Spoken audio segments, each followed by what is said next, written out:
You're live. All right. Seems like we are live. Hey guys, welcome back.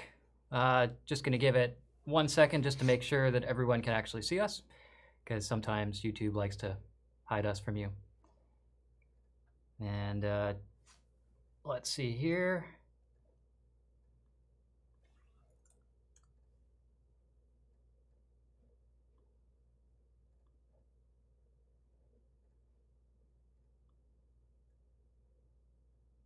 There we are. All right, there we are. We're live. Sweet. Okay, Live. just checking. All right. That's Seems like we are live. Hey guys. Nope, we don't need that. All right. I hear an echo in here. It's like Inception. That's right. So it's weird. Freaking me out. All right, welcome back to another episode of Red Dot Forum's Camera Talk. I am David Farkas. I am joined by Josh Lehrer Howdy. and Jose, the man behind the screen, who will be working to get us some of your questions and do some fancy camera work for us. That's right. And of course Enzo, who's Enzo, he's who's chilling right now. He's just chilling down that way. But Don't worry, he'll make an appearance, I'm sure. For sure. He's very active today. For sure. So basically, we are talking about the Leica SL system. Again, this is our second part. Yes, part 2. Because basically, you guys wanted more. Yeah, so I think as we discovered, there is a lot of questions, and we just can't get to all of them in one video for these sort of huge topics like the SL system, which covers so much ground. Yeah, for sure. So we have a lot of questions that you guys submitted either during last week's live stream or in the week since then. So we kind of have a list to start out with, and I do see that you guys are submitting some questions now as well. So we'll be sorting through that. Jose is gonna let us know what comes in. So definitely don't be scared off from submitting new questions, because we're gonna be here for a little while. Also, I do wanna kind of chime in here. We got a lot of questions related to video production or using the SL2 or the SL for video, which it's great for.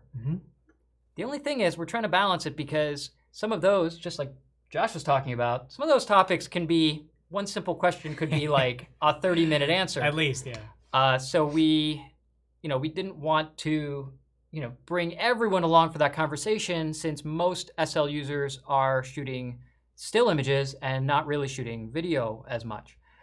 So what we're gonna do is, if you just hang with us, we're gonna get to all the still questions and system questions first, and then towards the end of the live stream tonight, we'll take on some of those video questions. So we are gonna take care of you video guys. That's right. But for those who have no intention of ever shooting video or have no interest in video, don't worry, you can either stick around if you want to learn something new, or you can, go do what you do on a Sunday night when you're not watching. That's right. Let's talk about talk about cameras. Yeah, we usually end about 9:30 Eastern, so my guess is probably about 9:15 or so, depending on how we're going. We'll dive into the video side of things. Yeah, so that'll be fun. Yeah, for sure. Anyone who's interested. So I think these have been really good for us, and hopefully good for everyone watching.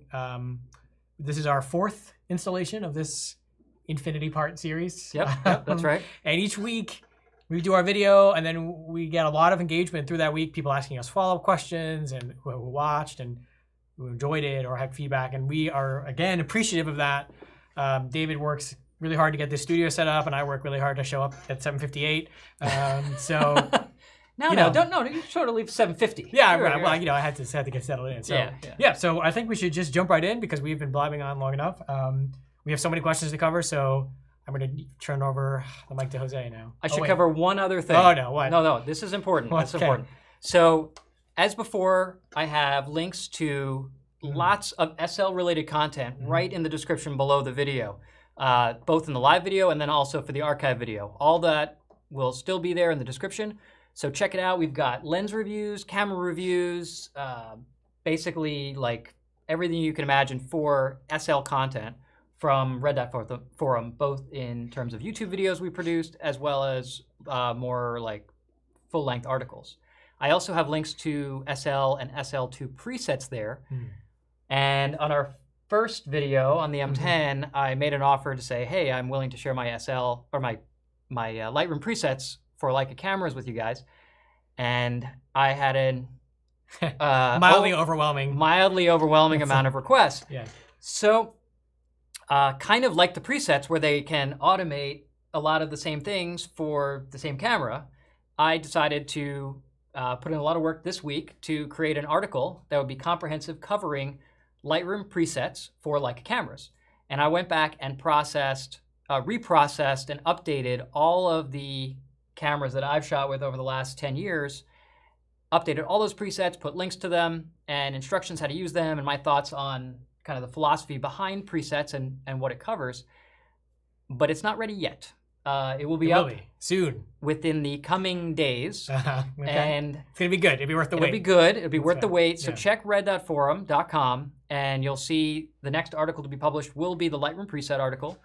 And it will have all the presets you could possibly want and more, and how to use them. Oh, someone made an appearance. I see a dog. dog. Now he's coming in early. But Yeah. he's just going to get some attention while we talk. All right. So enough of that. Yes. Enough of the housekeeping. Let's dive into the questions. Jose, what do you got for us? All right, sounds good. Let's get started. First question I have is, if you could only have either the 75 APO-SL or the 90 APO-SL, but not both, which one would you prefer and why? Both. I think the question said it's not both. Not both. That's a good question, and a question that we get a lot, because even in the M line and other lines, it's not necessarily terribly common to have a 75 and a 90. So I know David likes more towards the 90 side. I like more towards the 75 side. Mm-hmm. We could probably each defend that. So why don't you tell these guys what you think there? I just shoot 90 on every system. So, on the SL, I use the 24 to 90 a lot before the 90 existed, and I find myself shooting at 90 a lot. For detail shots, for close-ups, for portrait work, 90 is great. And that carries over from the M system, where I've been using kind of a 35 and a 90 setup as my main go-to. And even on the S system, I use the 120, which is like a 90. So I always find myself kind of falling back to that 90, even though it's always been a struggle because Leica's had such amazing 75 lenses. Yes, and it keeps expanding. Right. Yeah, So, but for me, fur everywhere. I guess I'd rather have just a touch more reach and a touch more compression than the 75 offers. What do you think? Well, I like. Do I have fur on me? You do. Right on your face. You should see my house, by the way. This is nothing. That's the beard. It catches like a fur catcher. I'm a 75 shooter for a number of reasons. Number one, I find personally it's easier to hand hold. I know the SL2 has built-in stabilization, so that's less of a thing now. I also find that I can go out with just the 75 if I'm doing walk around, street stuff, and it's wide enough that I can do general street shooting kind of work with it, but long enough that I get nice compression for portraits, or I can get a really shallow depth of field. It also focuses a little bit closer. It's at 50 centimeters versus 60 for the 90. So you actually get closer focus with the 75. So I've always been a 75 shooter. We have it right here. I don't have a 90 here, but this is the 75 SL. The 90 looks strikingly similar to the 75. If I covered this up, you wouldn't know which one this was if this was 35. It's Schrodinger's 90, lens. Yeah. So it's small, it's light, and again, so is the 90 as well. So I think if you're going to do a lot of portrait work, if you're going to really try to get the least amount of depth of field, if you're trying to get the most compression, go with the 90. Also, if you have a 35, as David was saying. Although a 35 and 75 also make a really True. nice... I know, I could argue 10 different ways, but I would even say if you have a 50... 50 is what I meant. Sorry, you absolutely should get a 90. If you have a 50, you get a 90. If you have a 35, you get a 75. Or 90. Or 90, but if you're doing more all-around stuff and you want something that's a little more flexible at the cost of that long end of the reach, go with the 75. I think either one is amazing. They're equally sharp. There's no image quality difference between the two that I've seen. The only real functional difference is, again, the slightly closer focusing on the 75. I'm pretty sure they are almost exactly the same optical design, just with slightly different focal length. Yeah. Of course, somebody's going to tell me I'm wrong. Well, I'm close enough. I mean, we shot them, so we know what they look like. They're sister lenses. They were designed to have the same look. They came out at the same time. They were, There we go. So both are really good. And listen, on the SL2, you've got 47 megapixel, and I know this is going to come off sounding lazy, but if you're not close enough with the 75, you can always crop. True. it's not going to give you that compression. I gave you a point. Yeah, it's not going to give you that compression that a longer lens will give you, but it will No. give you the field of view of. And I think what's interesting also is, someone might say like, well, I have a 24-90. Why do I need a 75 or a 90? Right, because you've got 75 right in the 24-90 already. Yeah, 75 too. Absolutely, you got 75 and 90 in the 24-90. Yeah, but keep in mind at 90 millimeter, the 24-90 is going to be an f4 versus an f2 in the Summicron. So the depth of field difference is going to be significant. Yes, huge difference. Yeah. Yeah.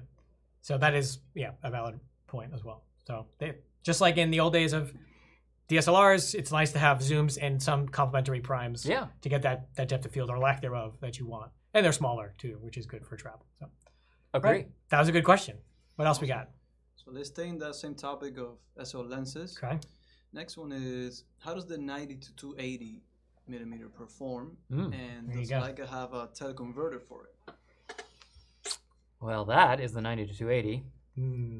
It's not actually, a lot of people say, oh, it's so heavy. It's really not that bad. I think it weighs like 1.5 kilos, like maybe It's about 4 pounds, a little bit less. something like that. 3.7, something like that, yeah. It's like 1.8 kilos. Yeah. It handles really well, and I'll tell you kind of my take on the 90 to 280.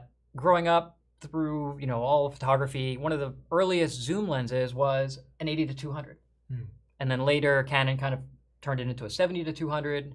Leica had 70 to 210s, 70 to 180s. There's been every variation of basically an 80 to 200.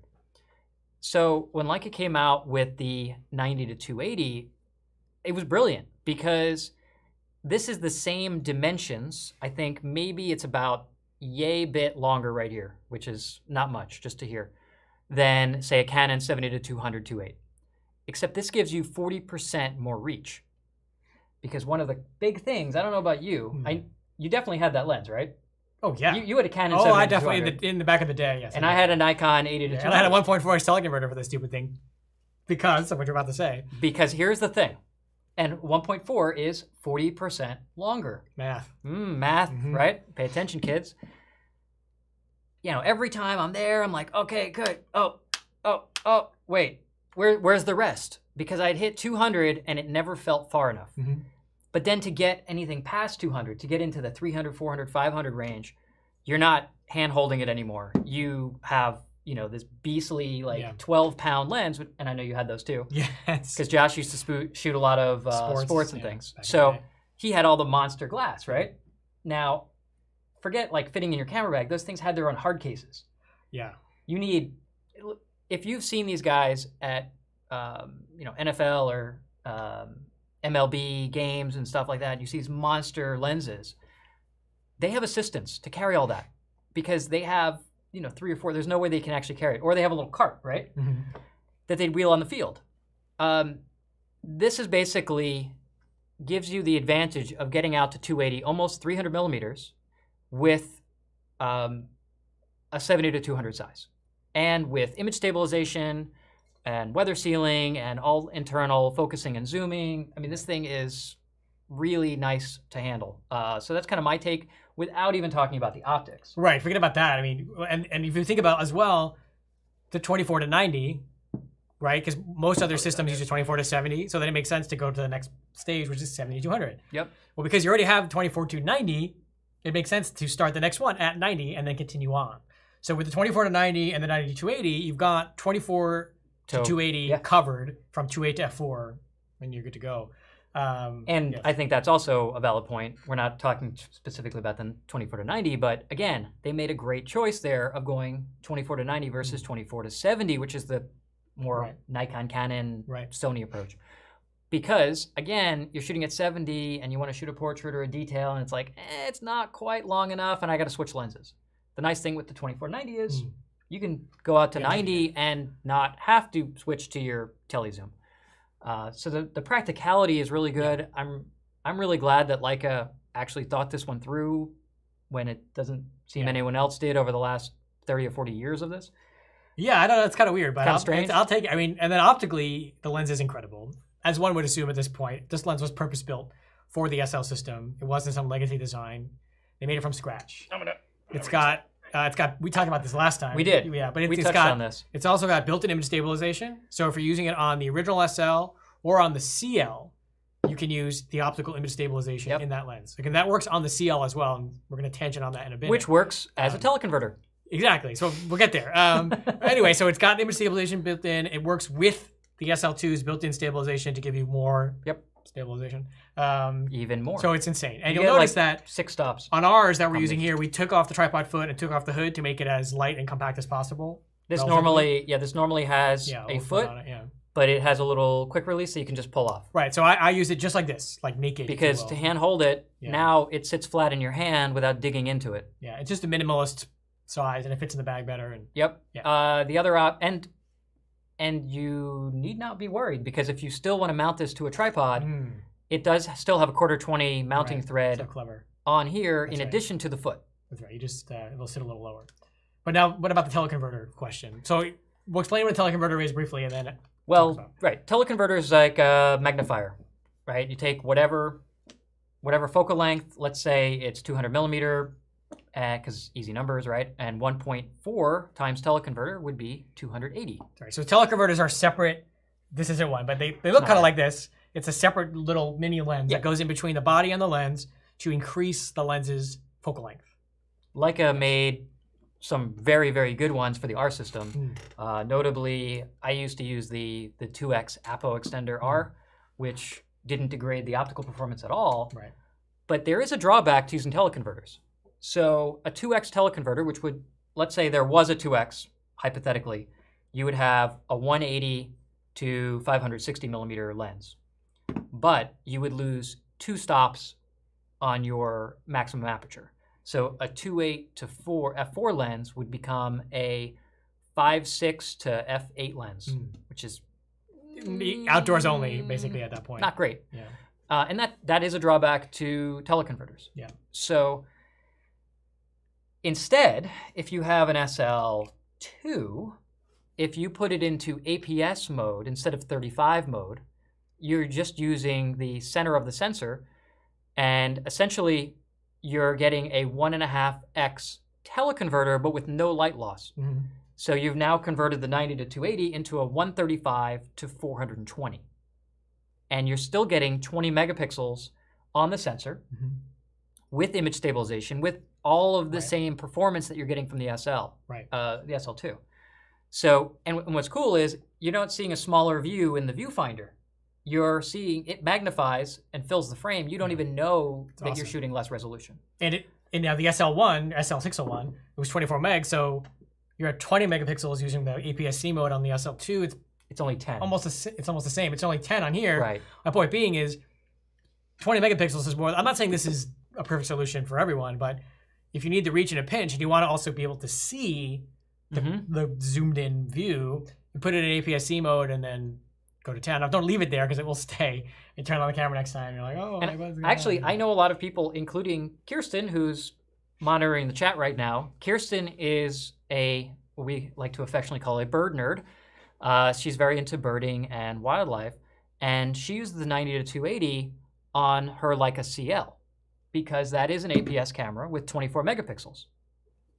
But you're getting the equivalent of a 135 to 420 with 24 megapixels. Right. If you go to the Leica factory and you ask anyone there, when are they going to make a teleconverter for the SL? They'll say, we make one. And we make one. What? Well, why don't we have it? They go, oh, it's called the CL. Right. And think about it too. How much would an SL mount teleconverter cost? $2,000? Yeah. And how much is a UCL? $2,000. So you basically get a camera for free and you also get a teleconverter. It's a little cheeky, but it actually works. And it's a backup too.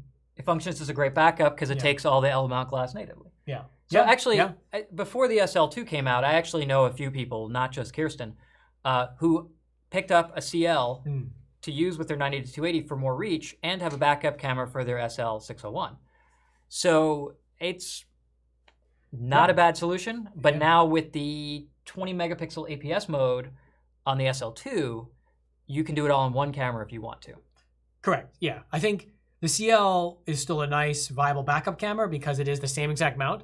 I find that the CL with the hand grip and the thumbs up helps a lot. You can actually use SL lenses pretty nicely. And again, the 24 to 90 and 90 to 80 you can use the stabilization on the CL. And none of the CL native lenses are stabilized, so that's kind of a cool bonus feature. And of course, you get the same level of image quality because they're still SL lenses. So yeah, so short answer, no, there's no teleconverter for the 9280, but there is a way to get more reach out of it if you need it. Inevitably, someone will ask, is Leica going to make lenses longer than 280? My answer would be probably not, at least not for the short term. Because it would be... Well, I would say probably not, but... Well, there's always a but. There's a but. Yeah. We don't, our crystal ball is broken. Enzo chewed it and he ate it. So we don't know 100%. We don't even know 60% if what we're saying is true. Right. It's our supposition and our and our opinion. So take that as it is. Like tomorrow could be like, brand new, we're launching a 800 millimeter zoom. If only. Great. It'd be awesome. Okay. That being said, I think right now they're clearly focusing on making smaller prime lenses. We've got the 35, 50, 75, and 90, and coming out within the next 12 to 24 months, probably depending on the current global situation, we've got 21, 24, 28. Yes. Okay, so that's really their focus, because when Leica designs a lens, they put a lot of resources into really perfecting these designs. They're not cheap to make, they're not cheap to design and prototype and all that, so they tend to focus on what they're working on. I think they feel that, certainly in our conversations, they feel that the 1635, 2490, 90 to 280 is, it covers 16 to 280 millimeters in 3 lenses. So often, that's all I take with me when I'm doing a landscape trip, because I cover it all. But one of the reasons, and there was actually a question, and I'm sorry if I steal Jose's thunder, but I do remember questions about this, talking about the L-mount alliance. And one of the reasons that Leica went with the L-mount alliance, and for those of you who don't know, there's a great article on Reddit forum about it. We're not going to get to it now. And an interview with who's in charge of it. So the basic is this. Leica had the L-mount that they had for the TL, the CL, the SL, the SL2 are all L-mount. These are all L-mount lenses. And Panasonic wanted to come out with a full-frame camera since they only had micro four thirds. And instead of developing it themselves, they actually asked Leica if they could license that mount and work with them. And Leica said, sure, why not? And while we're at it, hey, what about Sigma? We should invite them too. So they formed the L-mount alliance. These are the 3 primary partners, Leica, Panasonic, Sigma.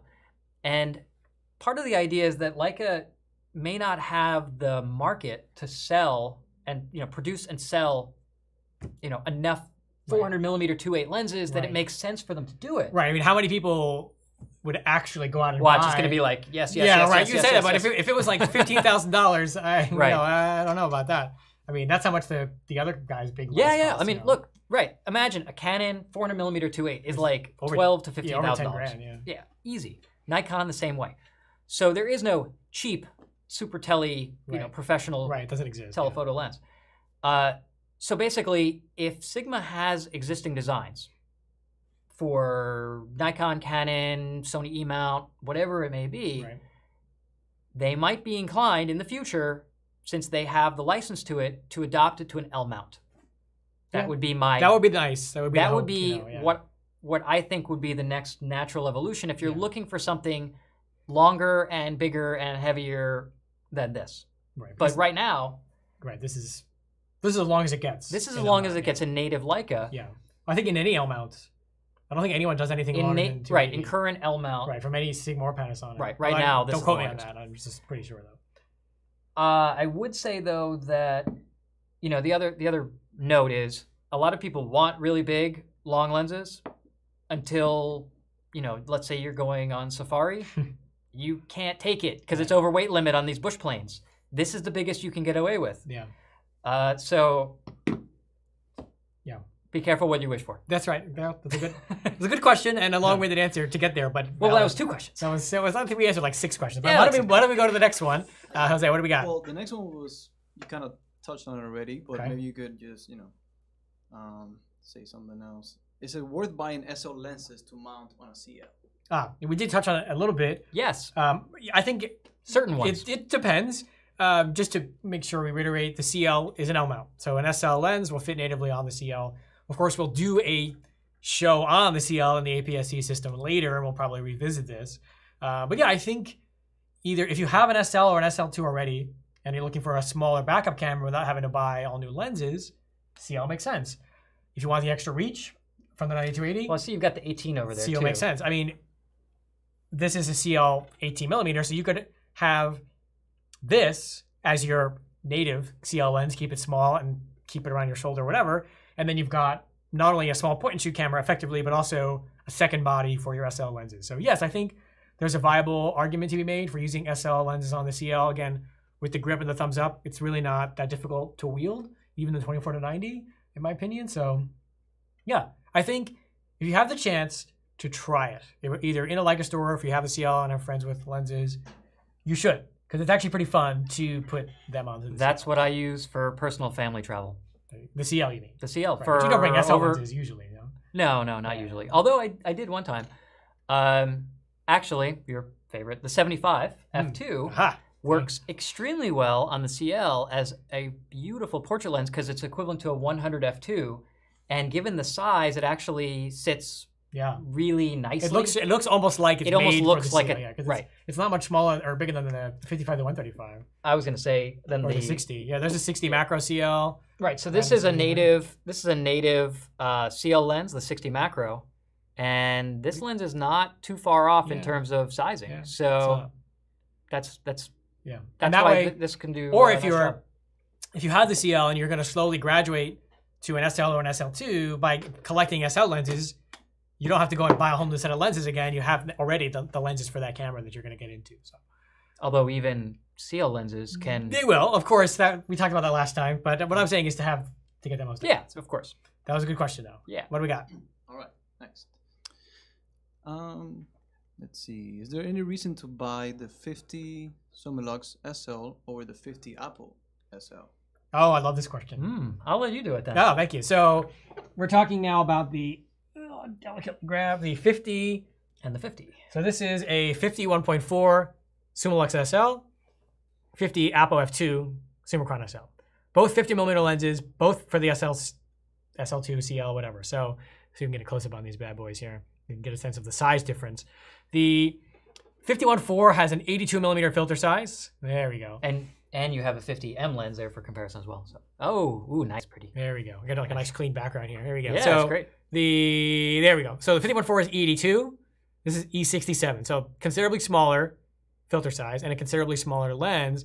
So the question is, why would I ever want the 1.4 over the F2? So the 1.4 came out first, then the F2 came out later.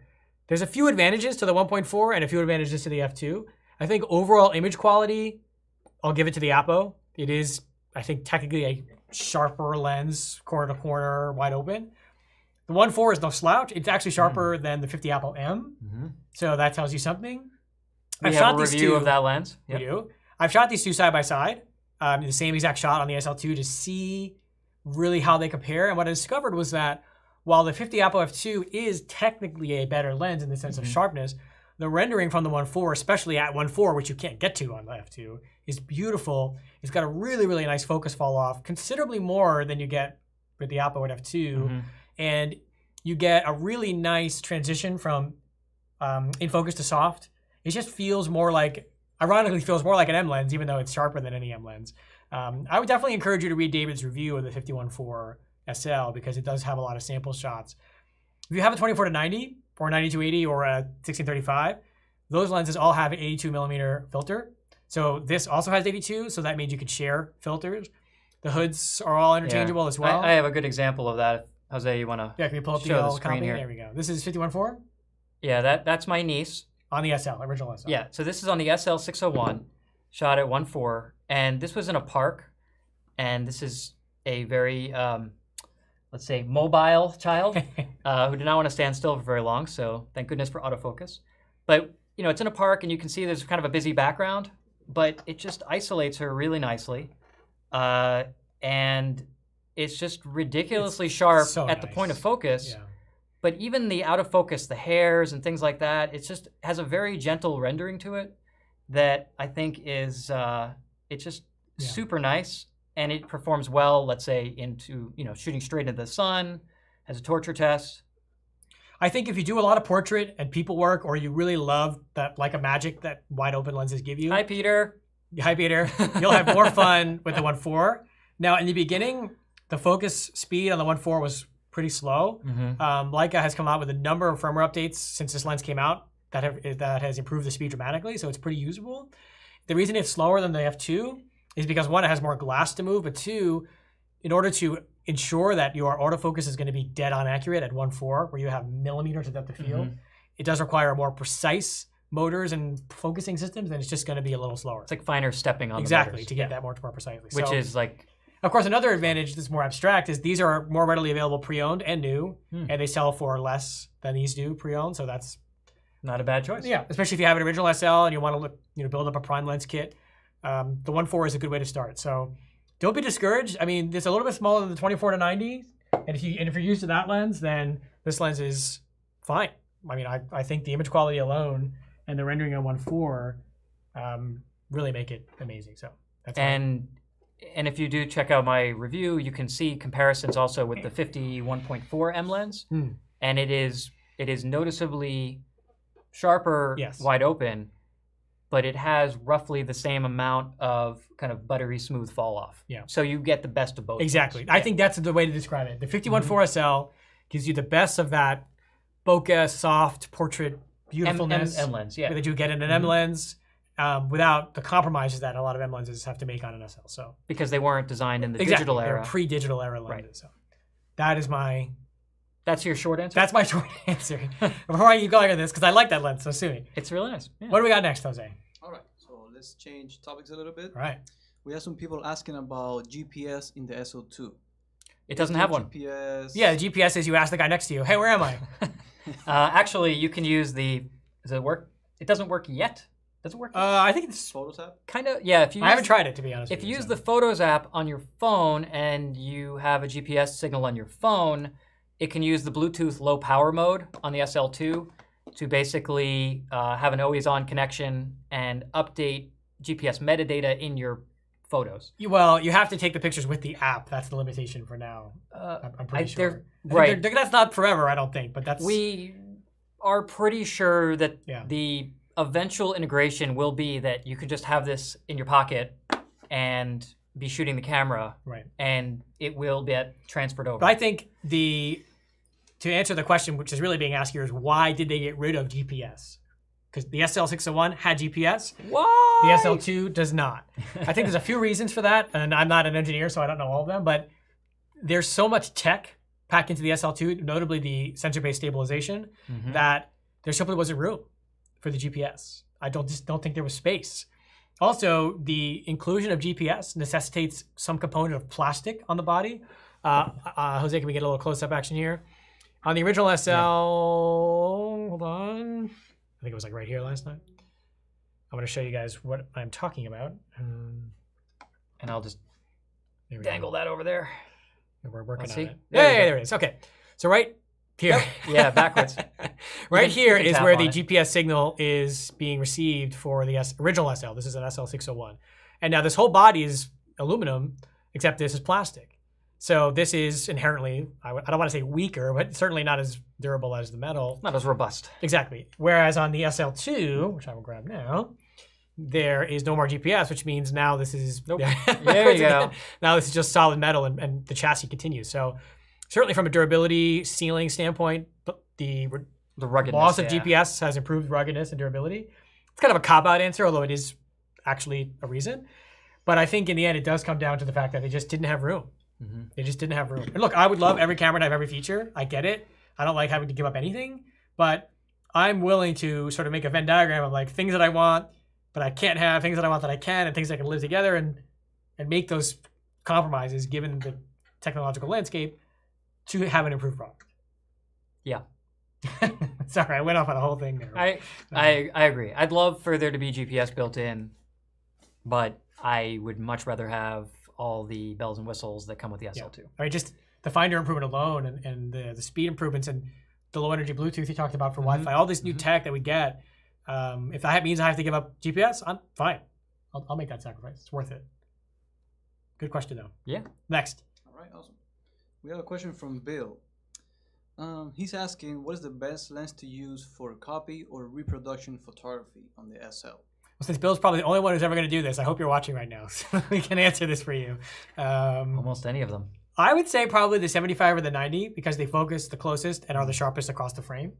So they'll give you the best. Because if you're shooting a flat object, like if you're trying to duplicate a print or something, you may have to step back too far though. I mean, the 50 might be better. Oh, true. Any of the primes, well, not the 35, but I wouldn't use one of the adapted macro lenses because you need an incredibly high level of image quality across the frame. Image uniformity, yeah. Yes, to get a reproduction done well. So it's better, in my opinion, to have to crop a little bit, but get that perfect sharpness corner to corner than it is to be able to focus closer and lose some of that. I haven't tried that myself. I just from general experience. Yeah. I'd also caution, just kind of basic thing, I'd caution against stopping down past f8 if you're looking for the maximum detail across the frame. You know, most uniformity is probably going to be around 5, 6, or 8. Yeah. You're photographing something flat, you don't need depth of field. Yeah, so don't go to 22 and call it a day. 22, it will be much more artistic because it'll be softer. Yes. So your Leica definitely optimizes lens performance in the somewhat wider apertures. So your best performance, let's say, is going to be on a 50 or a 75 APO at 5.6. Yeah. Although I will say that the SL APO primes are as sharp wide open as they are at 5.6, which is insane. True. Which is insane. Yeah. You're not going to get the same depth of field. So, good. I mean, interesting question, and hopefully that answers it, Bill. If not, you can email me. I know that, so it's totally fine. Next. All right. Thomas is asking if you recommend using UV filters with SL lenses, and if you also can talk about ND filters, neutral density filters. David, you're the filter guy. I use a lot of filters. I actually forgot to grab my filter kit before we came in here, so okay. Sorry about that. Next time. That'll be on part 3. There's no part 3. Yeah, okay. Please. I don't personally use UV filters on my SL or S lenses. They already have, all the S and SL lenses have a special coating on them that's called Aquadura, both on the front element and also on the rear elements. Of course, you got really big problems if you have rain I was coming gonna say, on. I hope not. It's essentially like rain. We can't say that. We can't? No, I don't think so. I think that's copyrighted. So? Beep. Yeah. It's a hydrophobic coating. Oh, there we go. So it makes, basically, it takes water and it makes it bead and roll off. Similar to a popular windshield product, automotive product. But it also is a very hard, durable coating, which makes the lenses very hard to scratch. So it does protect them and makes them easier to clean. The issue sometimes with UV glass can be that it's softer, it's a little more fragile, it's thinner. So if you get them really dirty, like you could scratch those easier actually than you can scratch the lens. I don't think a modern filter is going to have that problem. Well, maybe. You're an old school guy. You probably I'm old. But I'd say also there is a time and a place for it. If you are shooting at a like motocross dirt bike race, or on the beach in the wind and whatever, maybe it's better to have the filter take the brunt of the sandblasting, which is essentially what can happen in those scenarios. So yes and no, it has a place. I don't think that there is a detriment to image quality using a high quality UV filter. The ones we recommend would be either a Leica brand filter or a breakthrough filter, which we'll talk about in a second. It's another brand. A high quality UV filter is not going to impact image quality as long as the filter is clean, right? If you get it covered, which goes back to my first point. Right, if you get it covered in fingerprints, if you scratch it, well, it had to be pretty messed up, but you got the idea. The reason that David and I generally don't use UV filters is not because we have it's not because we have some vendetta against UV filters. I find them valuable. Is because we use other filters, neutral density and polarizers, and which we'll get to in a second. And the thing is, you do not want to stack filters.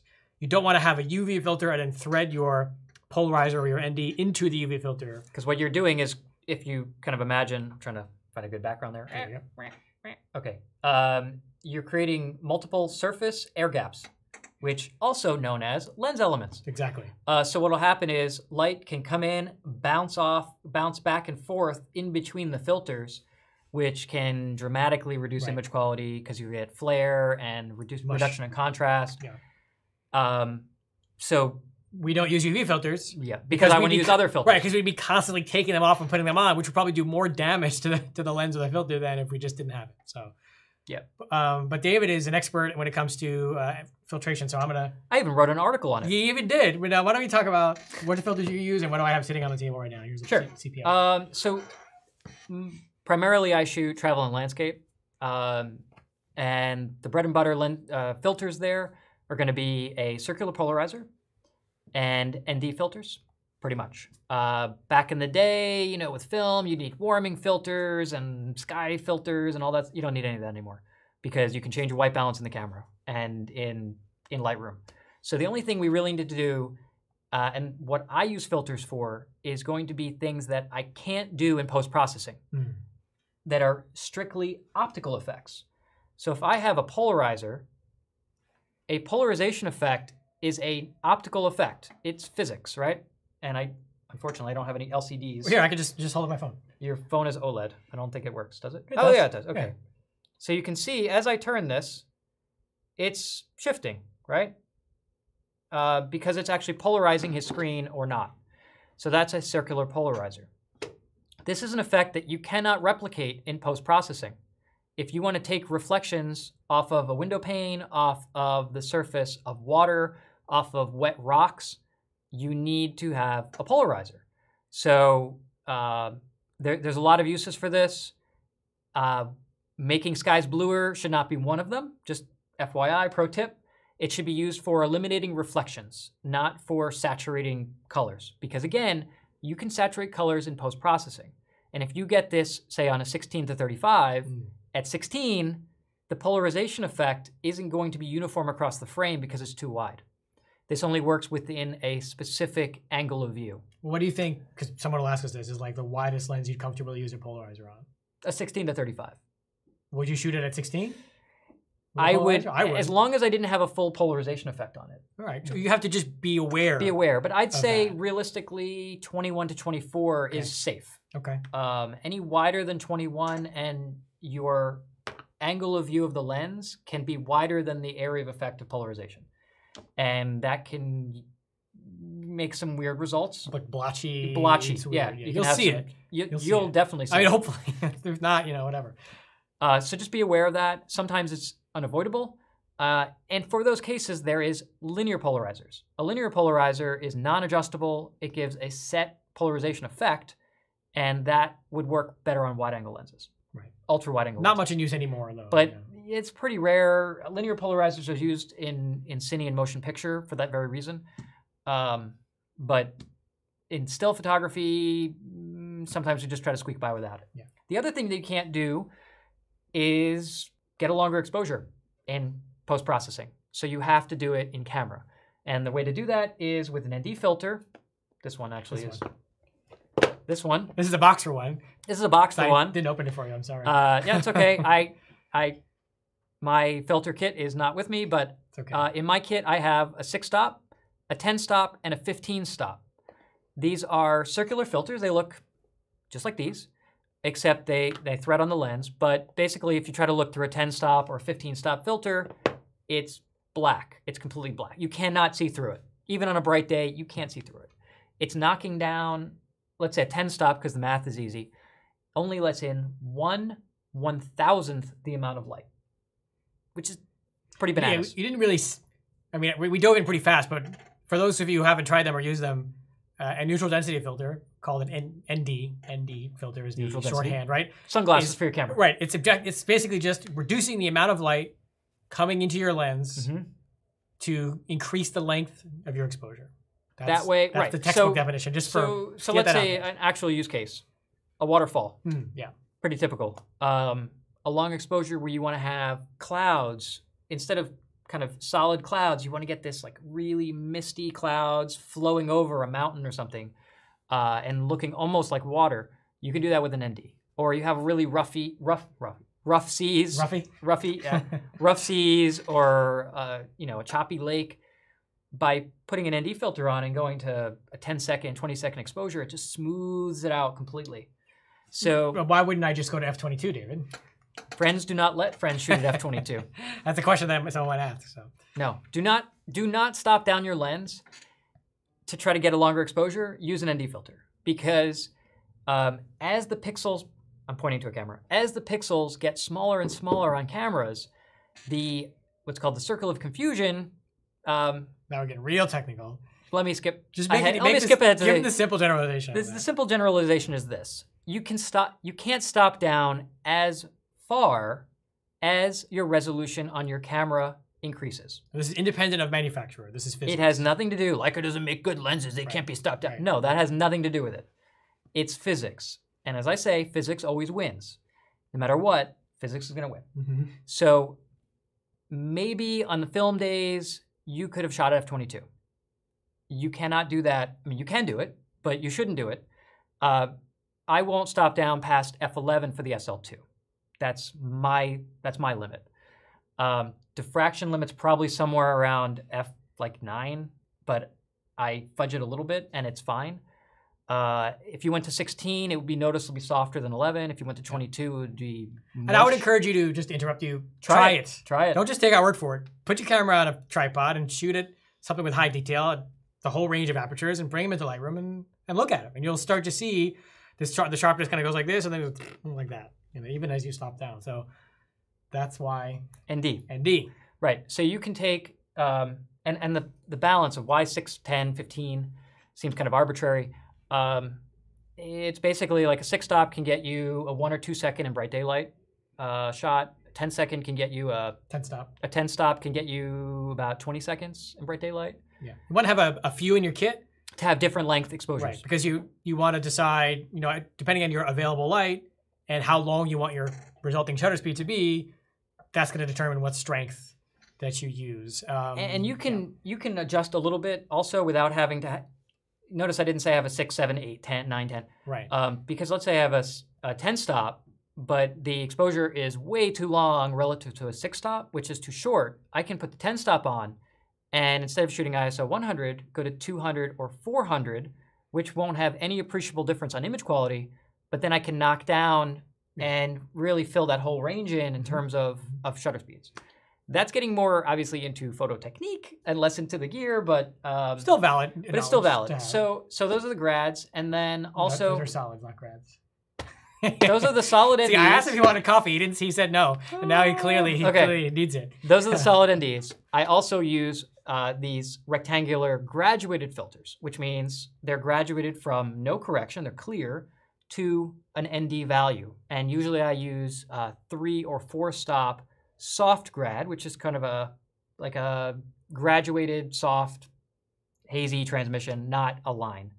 And that way, it's got a little holder you put in front of the lens, and you slide it up and down to your horizon. You can angle it. That's one way to do it. Or you can use auto bracketing on the camera and do it in post-processing in Lightroom or Photoshop and blend it to an HDR. It really depends if you're I want to do it in camera guy, right, or you're a... Well, also, if you're shooting something that's, like, if you're shooting a windy scene with a lot of trees in it, oh, you can't blend it. Good luck with HDR, because it's going to be, everything's different. That's a really good point. So that's why the in-camera filtration makes more sense, because you're doing it in one shot instead of 3 or 5 or 10 or whatever. So that is a good point. Why, thank you. Wow. I mean, I'm just saying, there's a case to be made for doing ND in camera. Well, David, what if I want to polarize and ND? What do I do then? Because you said I'm not supposed to stack filters, so you can stack. What about? Oh, I know. There's a leading question because we. I'm going to just say what I used to do, and now there's a better alternative. Okay. So I have actually taken a lot of landscape shots with a polarizer to polarize the reflections. Let's use a waterfall as an example. To take the reflections off the rocks and to see through the water. Okay, I'm going to use a polarizer, but I want to slow the water down, so I need an ND. But the sun is falling right on the top of the waterfall, which is white, essentially, when you're exposing it, and it's shadowy at the bottom. And like Josh said, you can't do HDR because the water's moving. Right. And the trees are blowing. Right. So then I have a graduated filter in front of that to knock down the exposure 3 stops on the waterfall. And the results are fine because you have high quality glass filters. It's, you know, all this shot German optical glass, and it's really good quality. Just keep them clean, and they'll treat you right. That being said, technology marches on, my friends. That's right.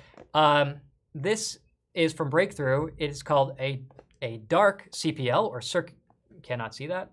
I don't know if you can see that. It's a little overexposed. It's a little overexposed. There we go. It is a dark circular polarizer, 6 stops. Nice. This is a combination. This has an adjustable, rotatable polarizer. Right. And included in that is a 6-stop ND, all in that kind of thickness. So you are able to carry 1 filter, which is great for landscape because now you have the option of polarizing, let's say, the reflections around the waterfall. And a 6-stop is perfect because it gets you in that 1 to 2 second sweet spot for waterfall shooting. And you're there. You're done. Yeah. 1 filter. Screw it on once, and that's it.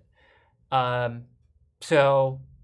Yeah, there's a lot. It's cool. There's it's a lot cool. to know about filtration, but that's the answer to that question. It's like so Breakthrough. dabbling. Breakthrough is the brand of filters that we They're like based in now. San Francisco. They're a U.S. company. They're super cool. So U.S. company that uses can you German add that? glass. Can you add that link in the description? I can do it later. Okay. I can't do it right now. No, I know. I because mean, we're working later. this. That's fine. Yeah. But right. basically, Let's get to the next question.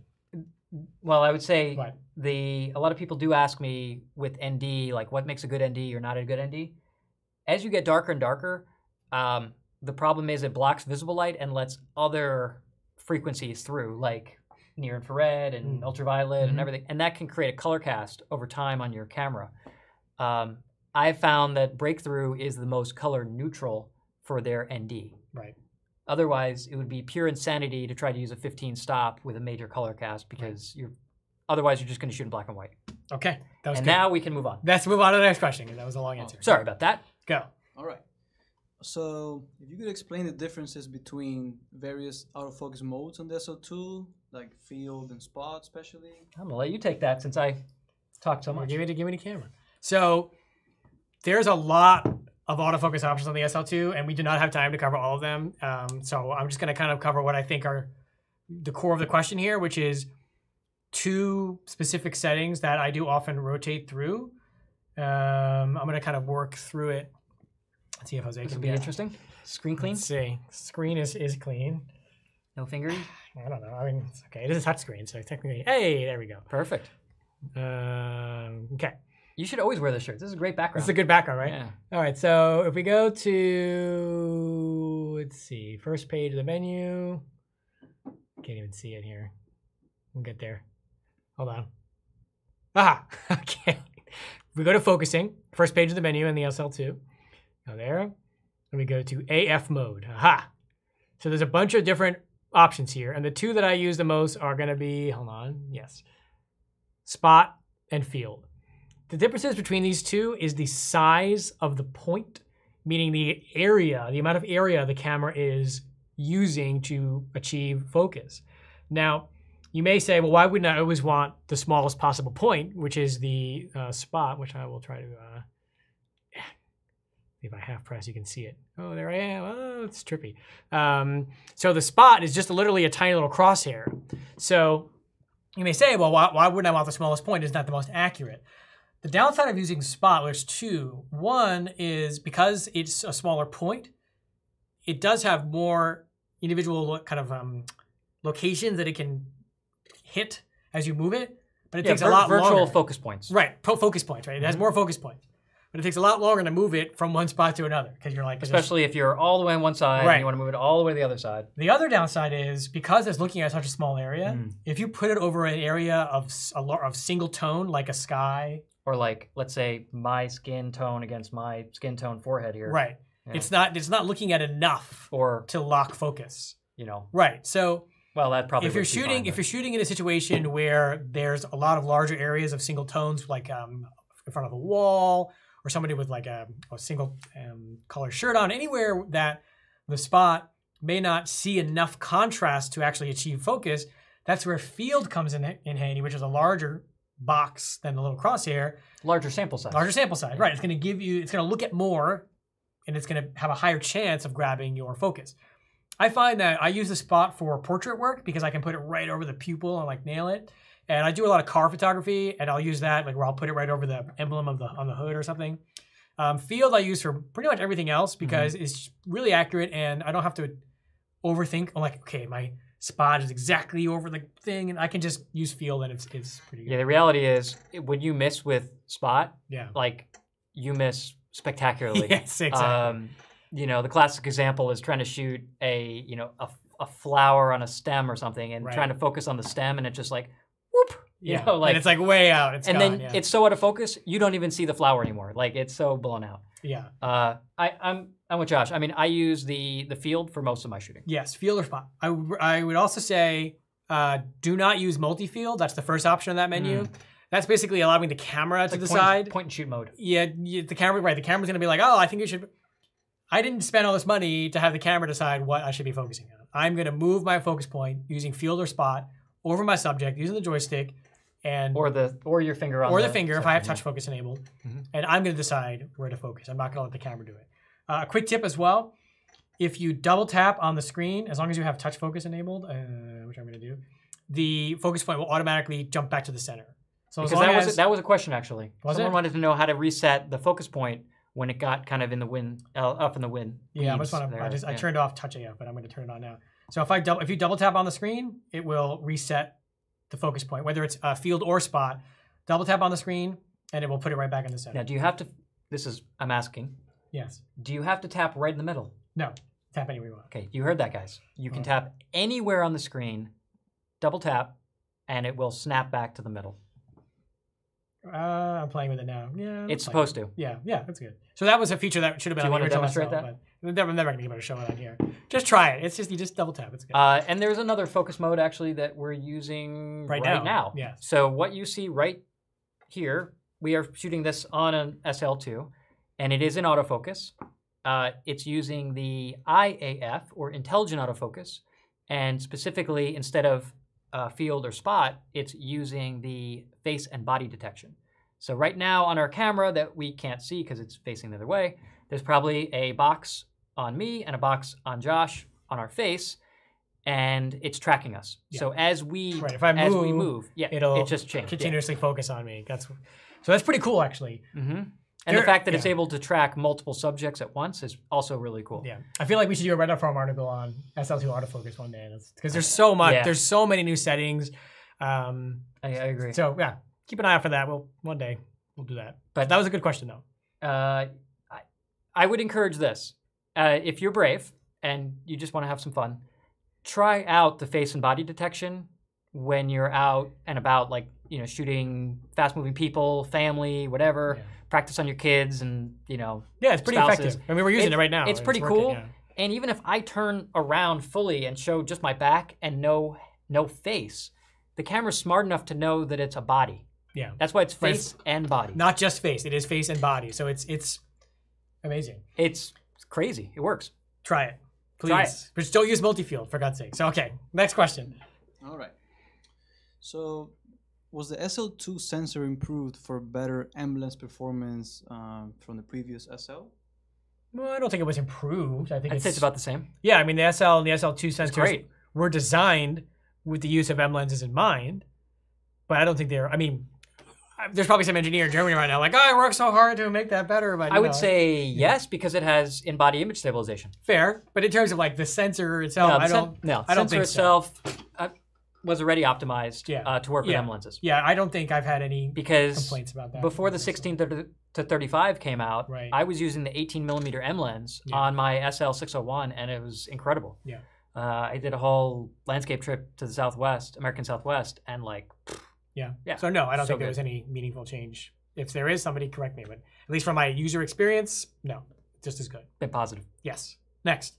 All right, there's a cool question here. Okay. I think Josh is gonna like it. Okay. Given how improved the SL2 is, does the M10 Monochrom still make sense? Oh, That is a good question. Yes, obviously. The thing is, no camera, no matter how good it is, and that shoots color, is ever going to give as good black and white images as a monochrome camera. It's just not going to happen, because when you turn a black and white or a color image into a black and white image, you're throwing away so much information that it's, especially when you start to edit it in Lightroom or Photoshop, it's never going to come close. Of course, it's all about use case. If you're shooting in daylight with a 50 at f8 and you're just doing pictures for social media, you probably wouldn't be able to tell the difference in a regular lighting situation between the SL2 and the M10 Monochrom. I don't think. I mean, it's going to be a really good conversion from the SL2. Right. But as soon as you get into any extreme of highlight or bright light, low light, high dynamic range, high detail, or large prints or anything like that, heavy editing, the differences will become significant, especially in low light. Yeah, I think the two biggest differences with the monochrome specifically versus a color camera is there's no what we call color filter ray over the sensor. So that looks like, you know, red, green, red, green, red, green, and then green, blue, green, blue, green, blue, green, blue. Every one of those colors, red, green, and blue, have a different level of light loss. So you're losing the least amount of light through green, which is why there's 50% green and only 25% red and 25% blue, because they're trying to maximize the amount through those. But that means you're getting less light, less information through the red and through the blue channels at varying levels. So those have to be gained up to match the green. And then the green is losing light anyway because it's going through a filter.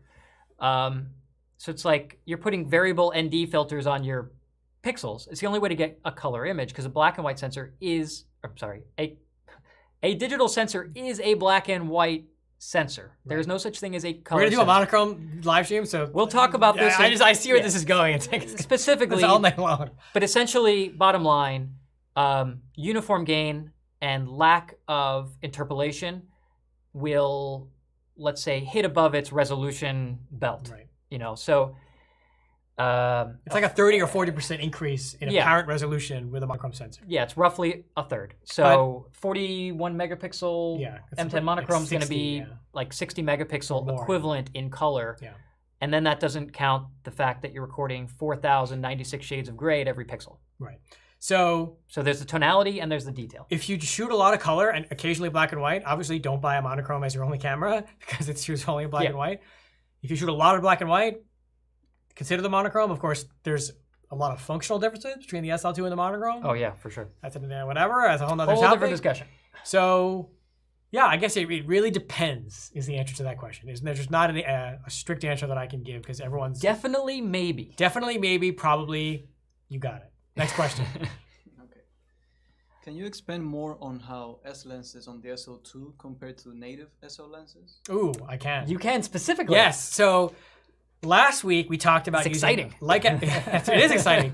We talked about using Leica S System medium format lenses with the S adapter L here. There's an S120 S adapter L on the SL and the SL2, because the adapter maintains autofocus, electronic aperture control. And why did we just go really out of focus? Oh, worked again. No, I look better out of focus. It's fine. So you retain autofocus, electronic aperture control, and weather sealing. So there's, how many SL lenses are there now?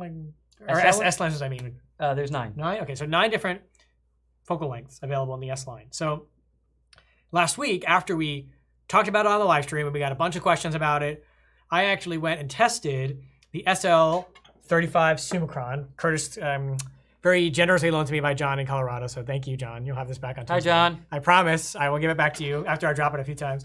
I compared the SL 35 against the S 35, which I forgot to grab. So just imagine I'm holding the S 35s.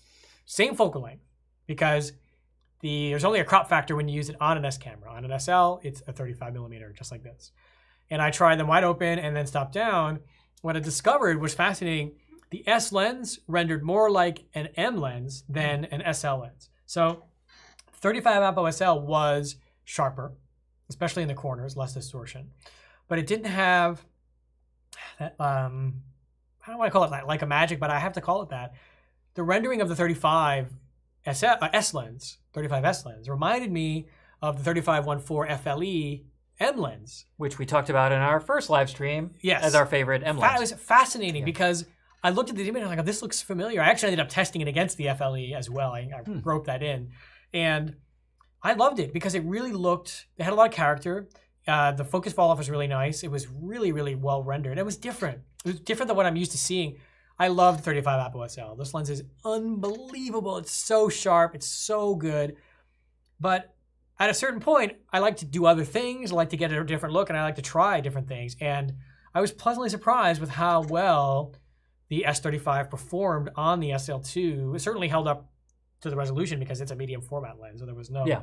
And you know, having autofocus was great. It just focused slower. Different internal mechanics means they do focus a little bit slower than the SL lenses. But I think if I had a collection of S lenses, I would have to have an S adapter L if I had an SL or an SL2 as well. Or if I was looking for a backup or secondary body to use my S lenses on. I think you're missing out by not doing that. I think if you love primes and you love that M lens classic beautiful rendering, but with higher resolution, you want something that's going to be sharper than an M lens because the S lenses definitely are. And you want autofocus, you want weather sealing, you want you want all the perks of an auto lens that you get with an SL lens. Yeah. The S lenses make perfect companions.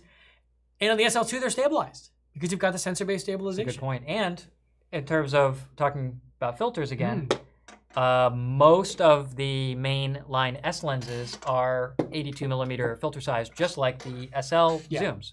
So you could have SL zooms and S primes. Yes, you could have the 30, the 35, the 45, the 70, and the 100 are all 82. Yes. Yeah. Yes. So you could have the 3 SL zooms to have your zoom lenses, and then as many S primes as you want to have primes. And then you have 2 sets of lenses that render very differently, that both are excellent, that both have all the automatic functionality, and you're good. And then there's tons and tons of, well, less now, but tons of used S lenses available. The system's been out for... now with the S3 coming out, it's... But it's been out for a decade, so the market's, you know, it's out there. So there's options for pre-owned S lenses. You can't use the central shutter in case anyone's going to ask. You can't, unfortunately, but they don't have the mechanical timing for that. Correct, but it is an incredibly viable and fun way of mixing it up with your SL or SL2 without giving up functionality. Again, I don't know if I would go out and buy a full S lens. Oh, I probably would, but if you have an SL2, maybe, because they're not that expensive for what they are. I think you just raid my S lens cabinet. Yeah, right, but that's true. I already have access to all of them, but I do think that it is something you should try. If you have S lenses already, especially if you aren't using your S camera much anymore or looking to get out of S into something else. Or waiting for the S3. Or waiting for the S3. Try it on the SL or SL2. It's amazing. Works really nice. That is my thoughts on that. And that's a good future Red Dot Forum article probably is talking about that. I have a question because I haven't tried it. Ask away. Kind of relating to an earlier question. Sure. Could you use... No. You can't. On the CL? Yes. No. Sorry. See, I didn't know what you were going to ask. There are limits. There are limits. So you can't use... No, it will not work on the CL. You can't use an S lens on a CL with the L mount adapter. And you can't stack S adapter. Like you can't use the contact autofocus adapter stacked on the S adapter, stacked on the... You can't do that. But for just S lenses, mounted on the SL or the SL2 with the adapter, again, you get autofocus, you get all the benefits. The adapter has a little tripod foot on it as well. Just take the weight off. And it's weather sealed. So it's an incredibly viable option. I mean, it really is fun, and it will give you a totally different look. So I would encourage people to play around. And if you want to learn more about S lenses, I just published an article about a week-ish ago, which is the definitive guide to Leica S lenses. And I go over every single lens. Red Dot Forum. Red Dot Forum. Go there. Go there. I go over a single lens in detail and provide image samples from 4 generations of S cameras so you can see kind of the rendering differences. Yeah, it's pretty sweet. And the equivalent focal length. Yeah, on there. So next question. That was good. That was a good question. So we have a quick question, and then we're gonna jump into some video questions. Oh. All right. It's about that time. So okay. Yeah, there are some questions on video. So before that, what if any regular maintenance do you perform on the SL2? Hammer and nail. Don't encourage them. So what do you think? The SL2 doesn't require regular repair, but it's certainly keeping it clean is advantageous to both proper functionality and your sanity. The 3 tools in my kit are a blower bulb, rocket blower, a lens cloth, little microfiber cloth, and the iLead sensor cleaning gel stick, which I will hold up here. These three they call that the gummy bear. The gummy bear, yeah. So these things, these are the 3 tools that I have in my kit. The first thing I'll do every now and then, and in fact, pretty much every time I take out the camera, is I just take the little blower and I blow off overall the whole camera. Like free dirt, right? Yeah, just freeing up any like loose debris, grit, dirt, whatever. I blow off the viewfinder, the screen, all the little crevices. Takes 2 seconds. Blow off the sensor as well. But do that first. Then I'll take my lens cloth and just kind of give it a general kind of wipe down to make sure that the fingerprints are all gone. And then if I need to, I'll use the iLead and I'll tap it on the sensor and get off any stubborn spots. And for me, that's enough. I rarely need to do anything more serious than that. You can use a light rubbing alcohol solution if you want to get it more clean, or if you have any like tape residue from gaff tape or something. Don't use any like, you know, soapy detergent stuff. No, definitely not. Yeah. No. Just if any solution at all, just a little bit of rubbing alcohol. Preferably 90%. Yeah, but not much, just a little bit. So that's about it. I do think that keeping the camera free of like grit and dirt is important. It just keeps it running smooth. It keeps dirt and grit from getting inside the buttons or anything like that. I don't think it's a huge problem, but you know, I just do it anyway out of habit. Especially I'm taking a lot of trade-ins. I'm cleaning up stuff all the time. I'm just giving it a squirt. Don't use compressed air. Oh no. Ever. Like the canned air. Especially with the sensor-based stabilization. The sensor is pretty wobbly in there. And a very high pressure air coming in there, either with a tire compressor, you know, to inflate tires, that would be really bad. But also the canned air with the little knot stick on the is really bad. Do not do that. It's not just the pressure from that, but also when it exits the nozzle, it's really cold, and it's some condensation comes out too. You can really do a lot of damage to your camera by using something like that. Yeah. So please do not use canned air on your camera or anything. Just a blower bulb. That's it. Okay. Gentle room temperature air. Yeah. All right. So now it is 9:15. So I think we are going to. I do have one thing to note about using the gummy bear, the iLead sensor cleaning kit on the SL2, because of that sensor-based stabilization. When you turn the camera off, it's not powered on and it just wobbles like crazy. Yeah, good point. Yeah. Natural behavior. I've found that in order to properly clean the sensor without it shaking all over the place, you just have to power the camera on. It's sort of counterintuitive, because in the past you'd always turn a camera off to clean it because you don't want there to be active charge on the sensor. But on the SL2 right now, you don't have a choice. I would like to see that changed with a cleaning mode that would lock the sensor in position and power it off. But we don't have that yet. We'll get there. So, okay. Moving on to video. Now we're going to, before we dive into this, I'm going to say before David dives in, because he's the video guy, I need an HDMI cable. There is an insurmountable amount of data and knowledge to talk about when it comes to video in the SL2 and the SL. And it's something that David has spent literally years and thousands of dollars experimenting. You're covering my view. There we go. Experimenting and testing, trying to find the best ancillary equipment, accessories, settings, practices, all these things. And it's an ever-evolving thing. And what we're going to do is David is going to answer some video questions for the next 15-20 minutes until we end our stream for the day. But if we generate enough interest, and I suspect we will do a dedicated, probably a midweek, separate from our weekend live streams, a dedicated SL2 video topic of discussion live stream, because these are powerful tools. They do a lot, and you're about to find out some of that. Dave. Yay! Well, I guess video. Jose first, then David. Jose, what do you got for me? Well, I think first, if you could explain the main differences in video when it comes to the first SL and the SL2, because there are some huge improvements. Yeah. The original SL was actually really great for video. But just talking about that one for a moment. So it did full frame 1080, but to do 4K or Cine 4K, which is, for those that don't know, 4K, also called UHD, is 3840 by 2160 pixels. The Cine 4K is 4096 by 2160. So the same image height, but wider, more cinematic. Most people are familiar, like televisions in your house are going to be UHD. Cine 4K would have black bars on the top and bottom. Okay. the camera did both, but only up to 30 frames per second and only in an APS crop mode, which in fancy film terms is called Super 35.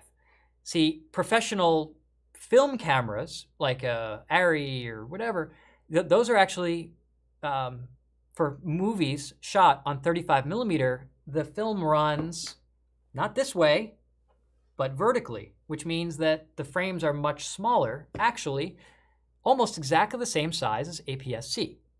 So there you go.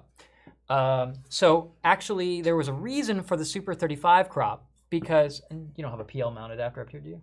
I don't. I think there's one actually. Watch the video on the ASD M10P if you want to see that. But Leica made a PL mount adapter to take cine lenses that are PL mount. They're sort of it's like a push-in bayonet. It's kind of a weird thing. It doesn't click in like this. You actually push the lens in and then rotate a collar.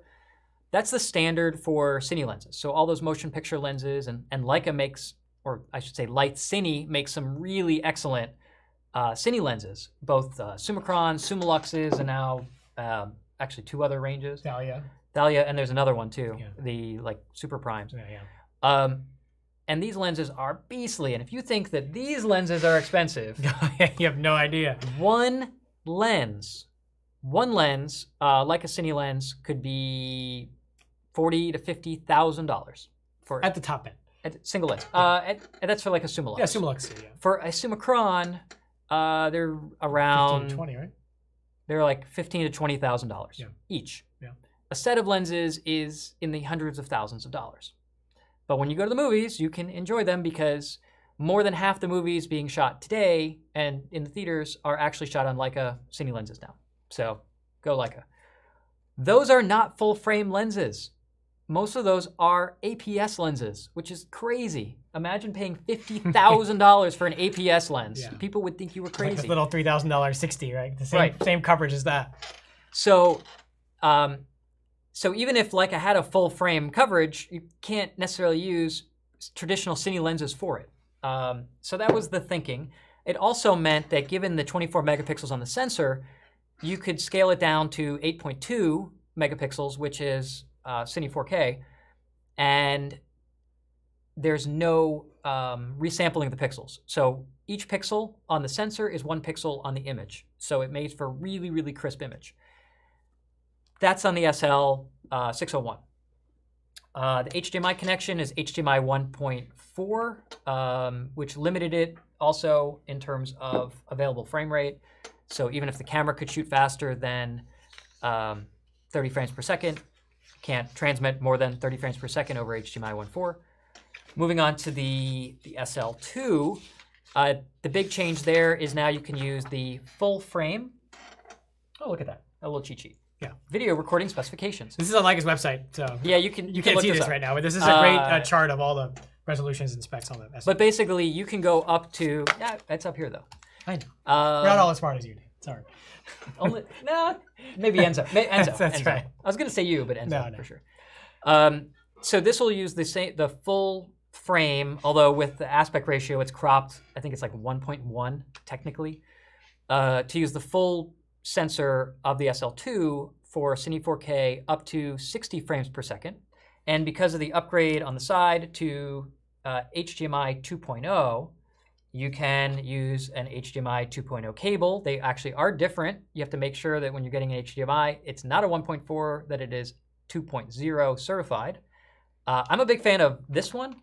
I can't tell you the brand right now, if I could read it. Oh, it's Pearstone, high quality computer brand. This one's actually a really cool cable because it's so thin and light. Traditional HDMI cables, I'm just going to drag this over from my laptop. Don't break anything. Traditional HDMI cables are about that thick, which is great because they're really well shielded and robust. This is a 25-foot cable, so it needs to be shielded. But this little guy is great for doing anything on a gimbal or on a rig where you want to connect the camera because it's flexible and light and it won't throw the balance of the gimbal off. So this is a really great one. So you get full-size HDMI, but it is HDMI 2.0. And as I said, we can do 4K or UHD, 60 frames per second recording. over HDMI, or you can do up to 1080, up to 180 frames per second, which is really, really fast. The original SL did 120 frames per second. So they increased that.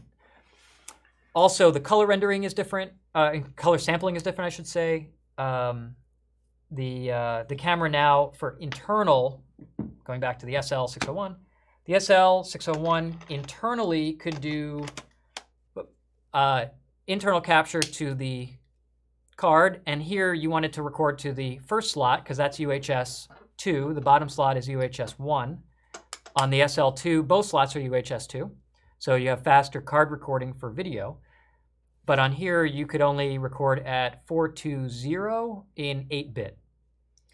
The SL2, by comparison, goes up to 422 10-bit for internal recording, and you have choices there also on how it goes. It also has enhanced L-log capability, as well as adding HLG, which is hybrid log gamma. It's a standard that's popularized by some of the manufacturers and the BBC. So it's better. And I would also say that the log file is definitely more robust and better thought out, better designed. We're actually shooting right now. You're watching UHD 4K, 30 frames per second, shot in L-log. And we're actually grading the L-log, applying a gamma correction before streaming it out. Yeah, that's actually one of the questions. How's the new L-log? Is it better? And you're looking at it. This is not as good because we're using our streaming software to grade it, kind of grade it, but using a proper LUT in Adobe Premiere or Final Cut Pro or DaVinci Resolve will look a lot more like a recent video on Red Dot Form. So if you want to check out, say, M10 Ghost Edition or the M10 Monochrom videos that I put out, those are all shot on the SL2 using log graded in Adobe Premiere. Specifically the Ghost Edition one, all the B-roll was shot at 4K 60 and then re-timed because you have that ability with 60 frames per second footage. Another obvious advantage with the SL2 is that you have image stabilization on the sensor. So for handheld shooting, you can actually work a handheld shot on the SL2 in video, which on the SL really need some kind of gimbal situation. Otherwise, you can move it around. But that's sort of the. But don't forget all the autofocus.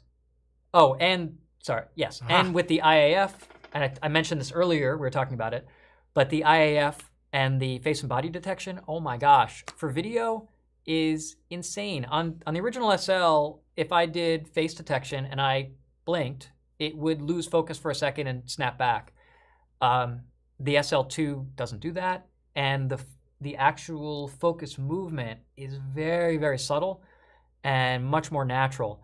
Leica has done an amazing job of tuning the autofocus system for video. So it's a lot slower. Even if you manually select where do you want to focus and half press, it takes a long time to get there versus the still photo mode. And they did that on purpose so that if you're focusing while filming, one, it doesn't flash the exposure, which can happen on other cameras, and it glides in really smoothly. So yeah, the SL2 for video is incredible. Is really, really capable in just about every measure. And there is also, I didn't mention it, there's a 5K recording mode as well, but it's a 4:3 aspect ratio. And you think, why would they do that? It's for anamorphic lenses. So doing what's called the D-squeeze, because when you de-squeeze it and you shoot an anamorphic lens, that square image is actually going to be a widescreen, like more like what you see in the movies, like a 2:3:5:1 aspect ratio. I don't have any anamorphic lenses. If you want to send me one to test it, any volunteers? Bring it. I don't have any, so I have not been able to test the anamorphic functionality. I've been considering renting one, but I never have gotten around to it. And after all that of saying, well, PL mount lenses don't work on full frame, Leica has a line of, Lights has a line of full frame, two different lines of full frame cine lenses now. instead of APS, so or Super 35, I should say. And I should also mention there's also a dedicated cine recording mode on the SL2 that was not on the SL, which gives you, instead of ISO, it's ASA, instead of shutter speed, it's shutter angle, more familiar to cinematographers and DPs and camera operators so that they can take the settings from, let's say, an on-set RED or ARRI camera and apply those same settings onto the Leica SL2 so that it fits in with that continuous workflow. So, sweet. But to name a few things. More questions, more video questions. So this is good. I'm here from Greg. If you had to choose one lens for video documentary, for let's say interviews and capturing daily life, which one would you choose? Probably the one that you're watching right now, which is a 24-90. It's really the most flexible on the SL2 because of the full frame. On the SL, you have a crop and you wouldn't have a wide angle. Actually, on the SL601, primarily for video, I use TL lenses, which are the APS lenses because specifically they're made for that sensor size. My most used lens was the 35-1.4. Right here. It's right there, which is amazing. That combo is what I shot for most of my SL video, 80%, I'd say, because, and a lot of people ask me, why not the M lens? It's always about why not the M lens? Because that one focuses down, minimum focus, to 0.3 meters, and the M lens is 0.7 meters, which means when shooting video with this lens, I can actually push in and get really close. Because remember, that's not 0.3 meters from the front of the lens, that's 0.3 meters from the sensor plane. So only about that far from the lens, like that.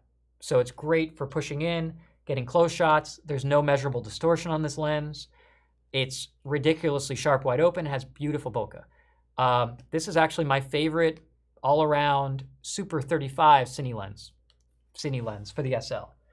But on the SL2, you have a lot more options. So I'd say probably the 24-90 because it's the most flexible.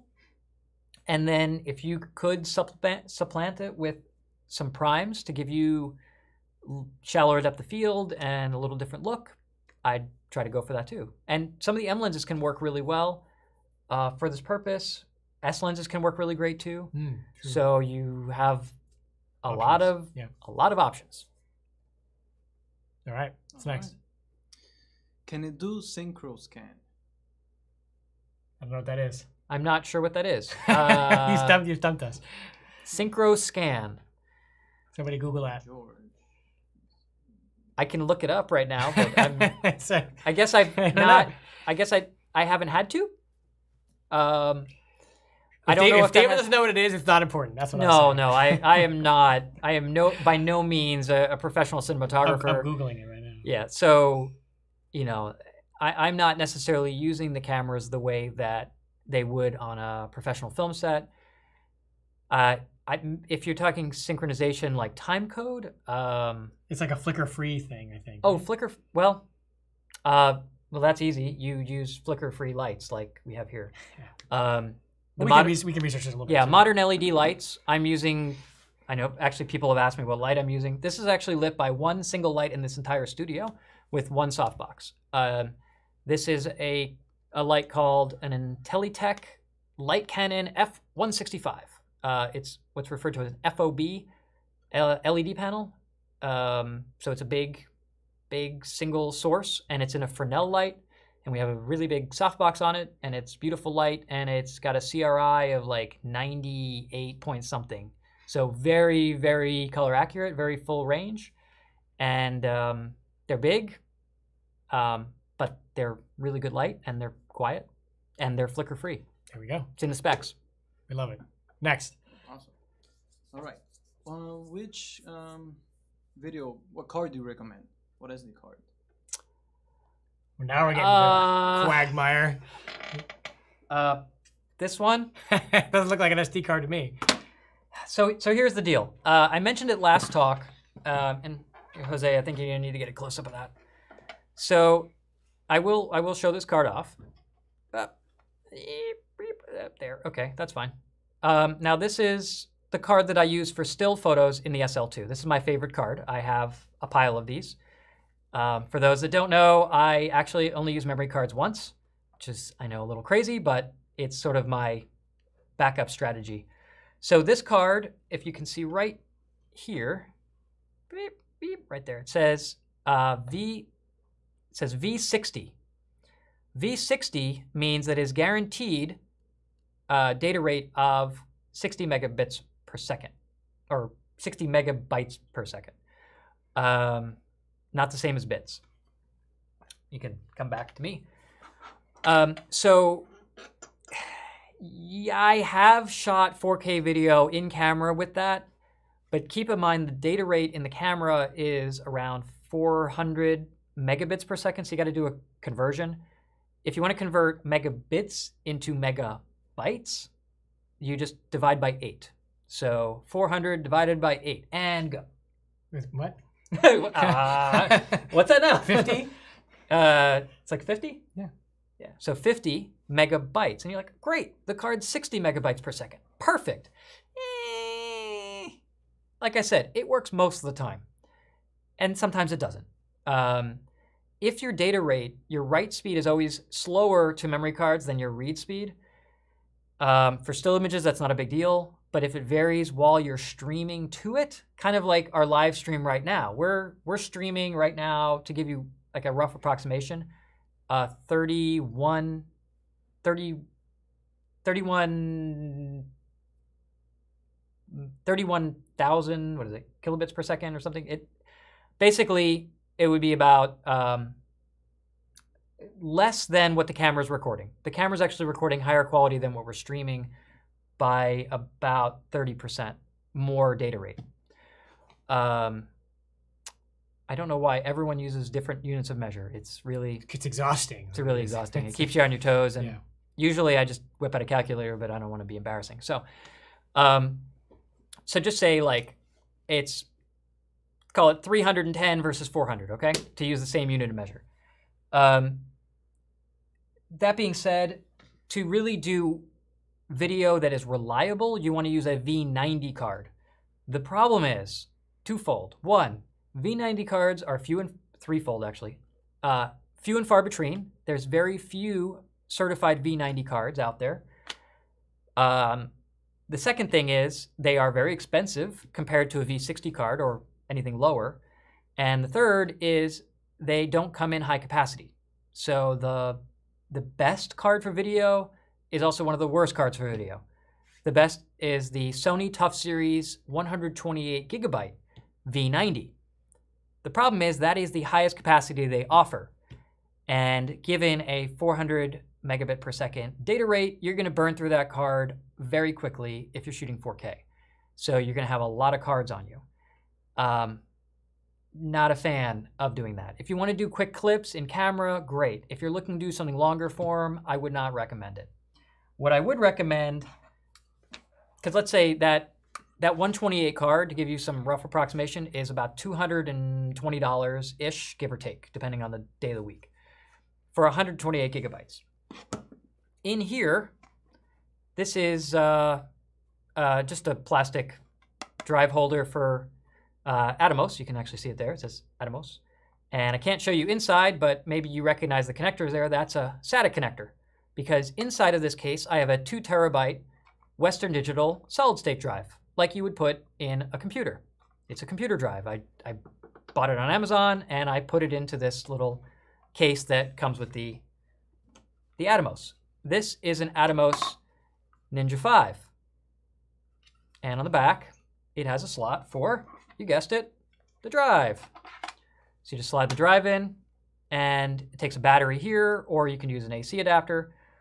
And on the other end, whoop, right here, you just put in, make sure it's on the right port. It's got in and out.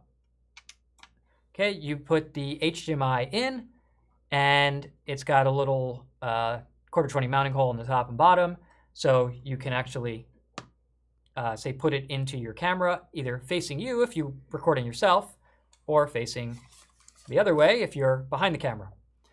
And usually you could just use a little hot shoe, little micro ball head is great for holding this in the hot shoe. It doesn't weigh a lot. It's about a pound. without the battery. Put the battery in, it weighs a little more. And these are the Sony L-type batteries. The difference is I have unlimited recording capability on this, and I have 2 terabytes. How many 128 gig cards is that? In 8? See, 8? No, that's 16. Yeah. Oh, right. Yeah, Yep. 16. A lot. So you would need 16 of those Sony Tough cards at, round it down, say they're 200 a piece. That's $3,200 of memory. And you got to keep swapping them out. And you got to keep swapping them out. Oh yeah, I didn't say what I paid for this. A 2 terabyte SSD costs $200.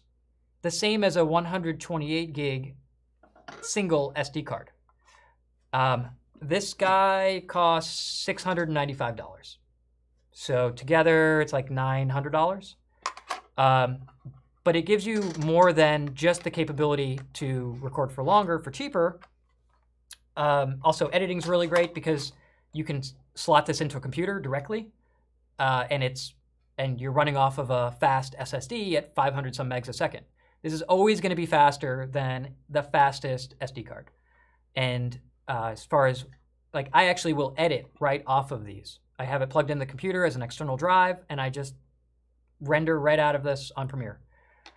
The other big advantage, of course, is that you're not recording in an MOV file or H.264 encoding. You're recording in ProRes 422 in 10-bit, all the way up to 4K 60. And that is a very high quality file with a lot less compression. The bad news is you're burning through, how much is it per minute? It's like a lot.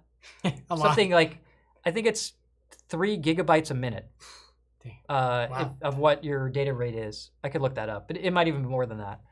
Basically, you can get approximately 3 hours of recording time per terabyte at ProRes 422 4K. But you're also getting a bigger view. So I have a 5-inch unit here, and I also have, this is a Shogun. This is also an Atomos recorder, but it's a 7-inch that I use in studio. And this one's great because it's, well, they both are, but this is also an HD monitor. So when I'm recording, I can actually feed log footage from the camera over HDMI, but preview it in what's called Rec 709, which is just a regular, what you'd see on the TV or on the computer screen. So I get to record the high gamut, the L log, which is a high dynamic range file, but I see it in standard definition for exposure and for, you know, composition and all that. So that's really great. This one has more inputs. It's got SDI connectors, which frankly I'm not using right now, but you can definitely have more capability. It's got 2 battery slots instead of 1, and thankfully it uses the same drive caddy. In this case, though, it sits flush to the back, so you don't see it sticking out the front like you do on the Ninja. So this is a little heavier. This is like 2 pounds. So the Ninja, I'd say the Ninja 5 is the go-to for run and gun shooting outside, and the Shogun is my go-to for in-studio recording, and it works really well. The other things you're getting on here that you're not going to get on the back of the camera are what's called scopes, and I might even be able to turn this on, show you guys. It does make a little bit of noise, especially when it turns on. It's got a fan in there.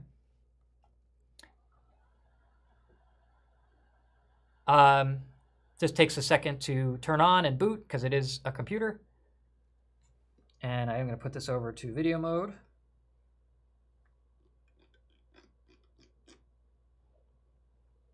It's really dark.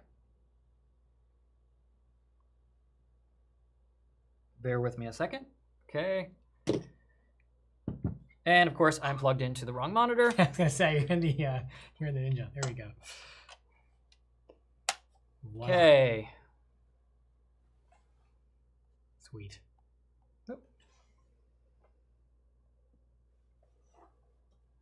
Ooh, look at that. It's like it's a video inside a video. Now you'll see it's I'm super freaking out. contrasty, right? Because I don't have this set up for log right now. If I now go to,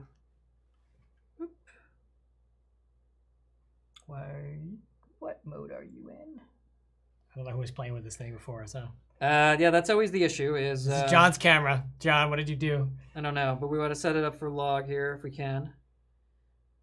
Resolution. Here we go. You can see why this needs to be its own live stream. Nope, sorry. Let me get to 4K. Because this.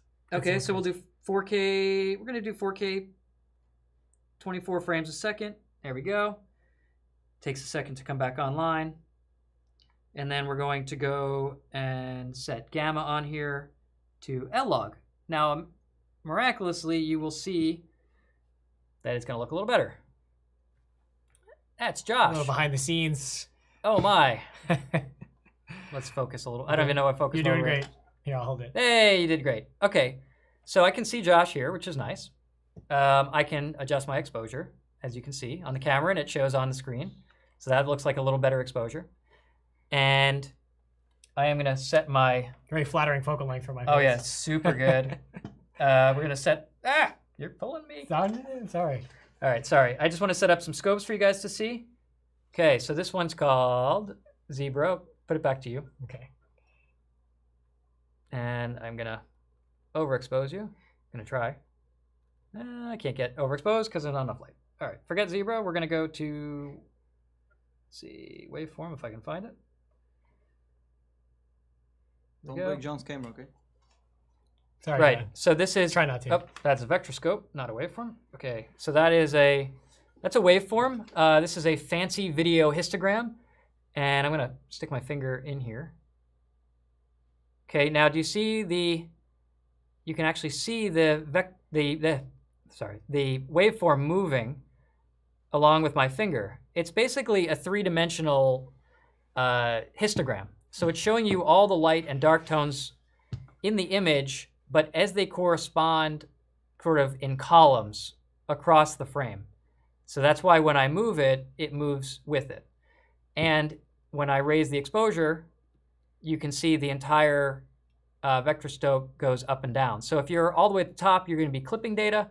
If you're all the way at the bottom, it's going to be too dark. So it helps you gauge exposure. This is something that you don't have on the back of the camera. This is, I would say, indispensable for getting proper exposure for video. Because unlike still images where you're shooting in RAW, you have a lot less correctability in post than you do when you're shooting this. Since we're shooting log, we do get about 15 stops of dynamic range, which is outstanding. And you'll notice even as I'm raising this up and down, even this really high contrast, I have no light behind Josh in the studio here. He's got a white shirt on. The reason I couldn't get the zebra to show, which actually would highlight out of focus or out of overexposed areas, blown out, is because it's not blowing out because it's kind of like raw in terms of the dynamic range, but in a kind of a flat file, if you will. And then in post-processing, either live of what we're doing now or in your editing program, you would apply a LUT or lookup table to correct for that. So that's one of the things. You can also do what's called RGB parade, which is basically the same thing, but for red, green, and blue color channels independently. Why in the world is that important? Well, let's say you're shooting a commercial for a red car. Well, you need to know that your red channel is not blowing out, even if the overall waveform or histogram looks good. So that's where that comes in. Again, not on the back of the camera. I think that gives us some sense of what this. I just Anyway. know you could go on about this all day. Right. So there's. But I think these are what's called scopes. I think this exemplifies really well again why we need to do a dedicated SL2 SL video. This is just live stream. literally just scratching the surface. Yeah, so we're probably gonna. That's probably good for now, I think, just because I know we could.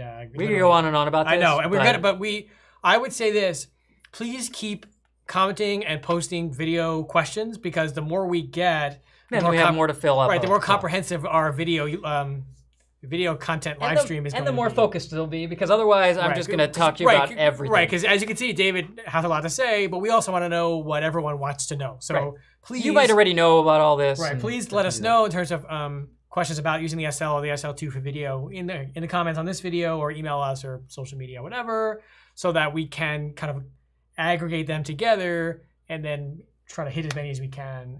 Yeah, for sure. When we do a video live stream. So I think.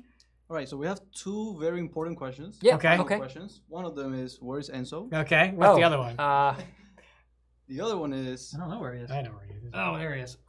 some people are asking about the availability of the SL2. Oh. Oh, that's a great question. So, whenever Leica releases a new camera, it's mayhem, right? The demand always outstrips the supply, especially a significant camera like the SL2, which is coming from an existing model of the SL, which had already a large user base. Mm-hmm.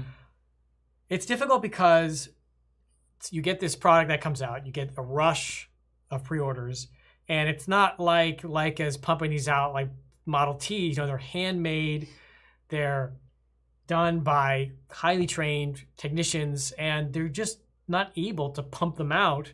Like, it's not a mass-produced product; it's a handmade, hand-finished product. So, with every major release, there is always a waiting list. There's always a delay from when the product begins to ship to when the product is available. When I say available, I mean in stock. You can walk in and buy and also bear in mind that Leica is a small, medium-sized company. Yeah. They have about 1,200 employees globally.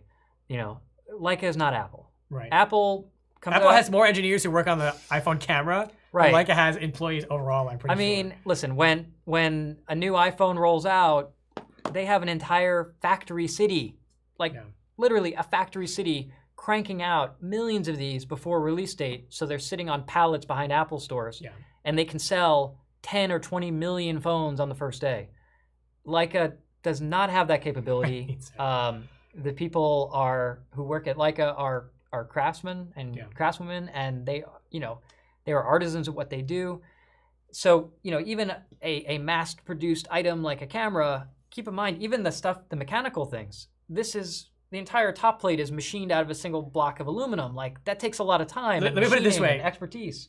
In order to do this video for you guys, to have the SL2 on display, we had to borrow this camera. That's so hard, even for us. Thank you, John. These are hard to get. Well, we have one there and two one shooting there. the video. That's all we got. And that took us quite a while to get two of them for demo. So, yeah, it's just inevitable when you have something that's low production, high demand. My experience is it's about 8 to 10 months between a product beginning to ship and being readily available. I don't mean dribs and drabs in stock here and there. I mean like on a shelf. On the shelf, in stock all the time, everywhere. Mm-hmm. So yeah, it just takes time. And we saw that with the Q2, with the M10, the M9, the M240. Every significant release takes time. I don't want to live in a world of Leica products that are mass produced, in the sense of where the day it's announced there's 50 million of them, because you know what? That means it's losing a lot of its specialness. It's not going to have that unique hand-built feel. And I get it. It's frustrating if you have a trip coming up or you have something you need and you can't get it. Yeah, it's a pain. Honestly, buy a used SL. Buy a used M10. I mean, I get it. It's not the solution, but there are just times when it's not going to be in stock. It's not going to be available. We try to do the best we can and help out as many people as we can, but we're all a small group, and it's we're just limited by supply. So I'm grateful that Leica continues to produce products that can be in that situation. That's how I look at it.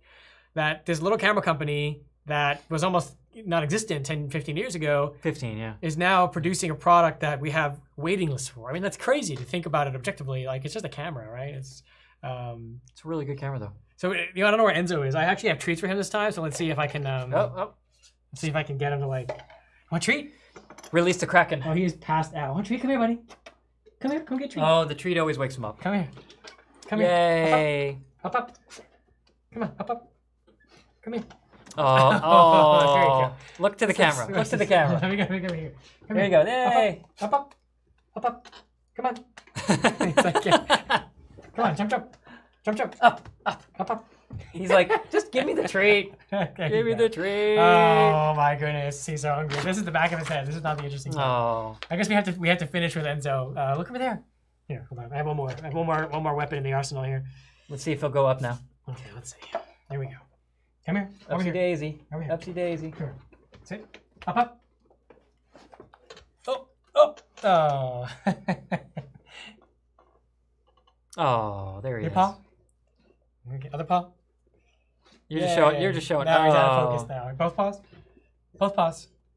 Oh, yes. There's a good boy. There's Enzo. Are you happy? We need to have a with the wide shot. We need like a screenshot, right, for the next. Oh, really?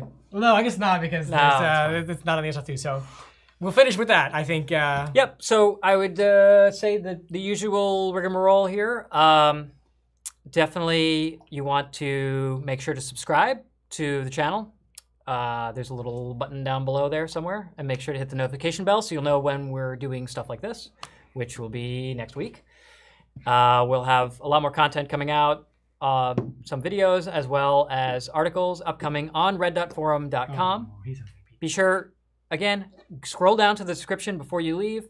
Check out all the links that I left there for various reviews of a lot of these things here on the table, a lot of things we're talking about, as well as some overview videos that might fill in some of the blanks that we didn't get to speak about in as much detail as we'd like to because we don't have endless amount of time. And yeah, that's basically it. And of course, you can always hit the like button because we like that too. Yeah, and keep the questions coming and keep reaching out to us during the week. Also, keep an eye out for David's preset article on red.forum, which will be out this week. And we'll have all the presets for you going back to the M9. That's right. Everything M9 and newer. I have reworked all of the presets in the current version of Lightroom with updated 2020 processing, which took the better part of this whole last week. But I got to see all sorts of old images and revisit, and it was actually a lot of fun. So all right. I highly encourage you guys to check that out when we have it. We'll probably be shooting it out on social media and in email. And yeah, so thanks again for joining us. This is great that you can stick with us for the talking all about SL and Leica, and this is awesome. So thank you, Josh. Yeah. Thank you, Enzo. Thank you, Jose. Thank you, Jose. Thank you, guys. And thank all you guys See you next week. Make us show up. See you next time. See you next time. Bye-bye.